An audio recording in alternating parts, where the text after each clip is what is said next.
Baktérie, jednobunkové mikroorganizmy bez jadra, sú životaschopné. Sú to najstarší obyvatelia našej planéty.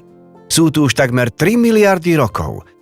Vďaka ich neuveriteľnej schopnosti prispôsobiť sa, podarilo sa im kolonizovať všetky časti našej planéty, aj tie najnepriaznivejšie.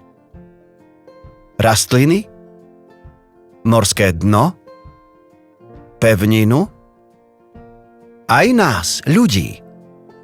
Vedeli ste, že človek je hostiteľom viac ako 500 druhov baktérií a že každý človek má na sebe počas života až 100 000 miliárd baktérií. Toľko baktérií, koľko máme buniek. Napriek tomu, že niektoré baktérie spôsobujú závažné ochorenia, väčšina z nich je neškodná.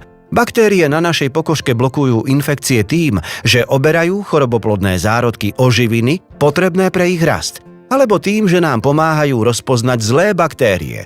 V našom tráviacom trakte vytvárajú baktérie črevnú flóru a tým pomáhajú tráviť potravu a dodávajú nám základné živiny.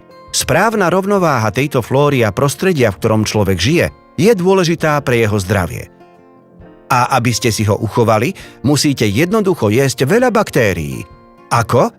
To je ľahké. Baktérie sa prirodzene vyskytujú v mlieku, syroch, kvásku a údeninách. Ako droždie, tak aj baktérie sú aktívnou súčasťou fermentácie. Rovnako ako my, aj baktérie potrebujú živiny, vitamíny a vodu. Vďaka tejto výžive sa nabijú energiou, množia sa a potom produkujú kyseliny, ktoré dávajú potravinám chuť a trvanlivosť. A baktérie majú aj ďalšie menej známe schopnosti. Sú schopné odstraňovať znečistenie, produkujú molekuly použiteľné vo farmaceutických výrobkoch, ako sú antibiotiká, používajú sa pri výrobe enzýmov, biopalív, aminokyselín.